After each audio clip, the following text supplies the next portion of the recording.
আসসালামু আলাইকুম রহমতুল্লাহি ওয়া বারাকাতুহু। এই যে আমাদের যারা দেশে আছে তারা একটা বিষয় বুঝতেছে কীভাবে প্রবাসে আসবে, যারা প্রবাসে আসে তারা একটা চাকরি বুঝতেছে। এই যে যারা বিশেষ করে যারা কোম্পানিতে কাজ করেন দেখবেন প্রায় সময় মানুষ আসে, ভাই একটা চাকরির ব্যবস্থা হবে, 1 মাস ধরে চাকরি না, 2 মাস ধরে চাকরি নয়, অথবা কেউ কেউ বলে 5 মাস ধরে চাকরি না। এই সবচেয়ে বেশি খারাপ লাগে যখন কেউ এসে বলে যে ভাই অনেক দিন ধরে চাকরি নাই, এখন যে বাসায় থাকতাম ওই বাসা থেকেও তারা বলছে বাসা ভাড়া না দিতে পারলে বাইরে হয়ে যাইতে।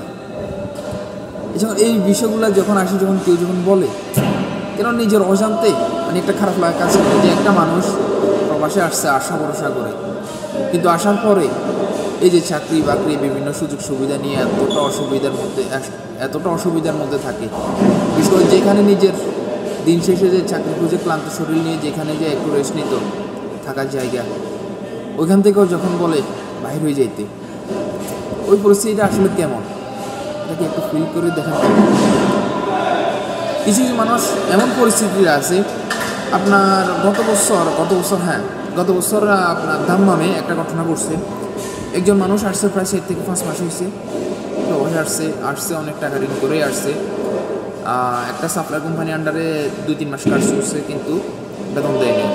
তো যে রুমে থাকতো ওইখানে প্রায় কয়েক মাস বেতন না দিতে পারায়, রুম ভাড়া না দিতে পারায়, রুম থেকে তারা বলছে যে এই রুম ভাড়া না দিতে পারলে রুম থেকে বাইরে হয়ে যেতে, এমনকি একটা পর্যায়ে বাইরেও করে দিছে। কিন্তু ওই মানুষটা দেশ থেকে অনেক টাকা ঋণ করার সাথে প্রতি মাসে তার যাদের থেকে টাকা নিয়ে আসছে তারাও প্রেশার দিতেছে টাকা দেওয়ার জন্য, এখানেই চাকরি নেই, এবং কি যেখানে থাকতো ওইখান থেকেই তাকে বাইরে হয়ে যেতে বলছে। সব কিছু মিলে সে আর এই প্রেশারগুলো নিতে পারে নাই। একটা পর্যায়ে সে করছে বাইরে আপনার যে গোমামা আছে, গোমার পাশে গিয়ে বসছে, অনেকক্ষণ বসেছিল, বসে কিছু একটা চিন্তা ভাবনা করছে। এখন কারো তো মনেও নাই যে আসলে এই সমস্যাগুলো ফেস করতেছে। পরবর্তীতে একটা পর্যায়ে সে নিজের গলায় নিজে ছুরি টান দিছে এবং কেউ ওখানে মারা গেছে। তো পরবর্তীতে শোনা যাচ্ছে যে এই সমস্যাগুলোর কারণে সে নিজে আত্মহত্যা করছে। আসলে কত শত মানুষ এই যে প্রবাসের মাটিতে এত কষ্ট করতেছে, হয়তো দূরে থেকে যারা আসে, বাইরে থেকে যারা দেখতেছে বা দেশে থেকে যারা দেখতেছে, আপনারা মানুষের ভালো দিকটা দেখতেছে। একটা কথা, আমরা যদি ফেসবুকে যদি একটা ছবি আপলোড করি, ছবি 10টা তুললে ওখান থেকে একটা ছবি আপলোড করে দেখে কোনটা ভালো হয়েছে ওইটা দিয়ে, ঠিক আছে। এই যে আপনারা যারা বাইরে থেকে অনলাইনে মানুষের প্রবাসীদের লাইফস্টাইল দেখতেছে, আসলে কিন্তু সবাই লাইফ আসলে কিন্তু এতটা সুন্দর না। কারণ এখানে আপনার 8 ঘন্টা 10 ঘন্টা ডিউটি করে আসার পরে আবার 2 ঘন্টা রান্না করা লাগে, এরপর নিজের রেস্ট নিয়ে চিন্তা ভাবনা, ফ্যামিলির সাথে কথাবার্তা বলা, আবার ঘুমের সময় হয়ে যায়, ঘুম থেকে দেখা যায় ঠিক ঘুম পুরোপুরি কমপ্লিট হওয়ার আগে আবার উঠে যেতে হয় অনেক সময়, ডিউটি আছে। তো সব কিছু মিলাই আচ্ছা, তবে প্রবাসে আসার একটা পজিটিভ দিক হচ্ছে আপনি একটা চাকরি পাইলে একটা ভালো স্মার্ট স্যালারিতে আপনি জব করতে পারতেছেন, একটা স্মার্ট স্যালারিতে আপনি কাজ করতে পারতেছেন। এটা প্রবাসী প্রতিটি প্রবাসীর ক্ষেত্রে এটা সবচেয়ে প্লাস পয়েন্ট। আর না হয় অন্যান্য যে আদার্স যে সুযোগ সুবিধাগুলো, আসলে এটা আসলে বলে বোঝার মতো না। যদি কখনো দেখেন বা যারা প্রবাস থেকে আসা চিন্তা ভাবনা করতেছেন, আসলে দেখবেন, তখন বুঝতে পারবেন। তবুও দেশের যে পরিস্থিতি ওইটা বিবেচনা করে আসতে পারেন, প্রবাসে আসেন, আসলে হয়তো আল্লাহ দিলে একটা ব্যবস্থা হবে। কিন্তু আমি বলতে যাব যে যাদের হাতে ক্যাশ টাকা নাই তারা আপাতত প্রবাসে আসার দরকার নাই। যাদের কাছে ক্যাশ টাকা আছে, ঋণ করা লাগবে না, তারা আসেন। হয়তো 2 মাস 6 মাস কষ্ট করলেও বা 1 বছর কষ্ট করলেও তারপরে হয়তো একটা ব্যবস্থা হয়ে যাবে।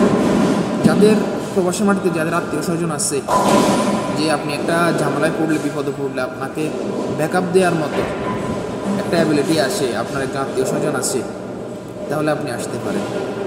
অন্যথায় আপনি আসার দরকার না। কারণ প্রবাসে এখন বর্তমানে আর আগের মতো সুযোগ সুবিধা নাই। কারণ প্রবাসের মাটিতে যার পুরাতন কেউ আসে, আত্মীয় স্বজন কিংবা নিজের আপনজন কেউ, সে যে কোনোভাবেই একটা চাকরির ব্যবস্থা করে দিতে পারতেছে। কিন্তু যার কেউ নাই, সাপ্লাই কোম্পানির আন্ডারে অথবা বিভিন্ন দালাল ধরে আসতেছে, আসলে তাদের কষ্ট বা তাদের কথা বলে প্রকাশ করার মতো না। কখনো যদি আসেন, আসলে দেখবেন। তবে আপনাদেরকে আমি নিরুৎসাহিত করতেছি না। যদি আপনার হাতে যদি শুধু এটাই বলবো যে আপনার হাতে যদি ক্যাশ টাকা থাকে, আপনাকে যদি ঋণ করে আসতে না হয়, তাহলে আপনি প্রবাসে আসেন।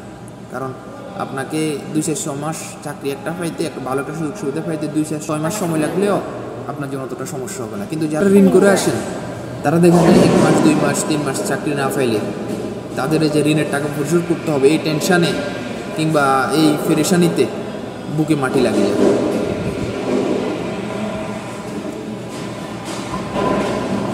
যদি ঋণ করে আসতে হয়, তাহলে দেশে সেটেল হওয়ার, দেশে কিছু একটা করার চেষ্টা করুন।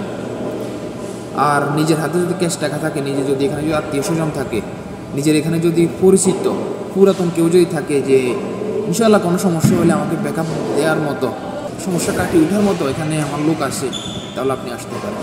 আর না হয় অন্যথায় দেশে একটু সেটেল হওয়ার চেষ্টা করুন। কারণ প্রবাস এখন আর আগের মতো, প্রবাসের মাটিতে এখন আর আগের মতো ওই সুযোগ সুবিধা নেই, এবং কি বর্তমানে প্রবাস সবার জন্য না।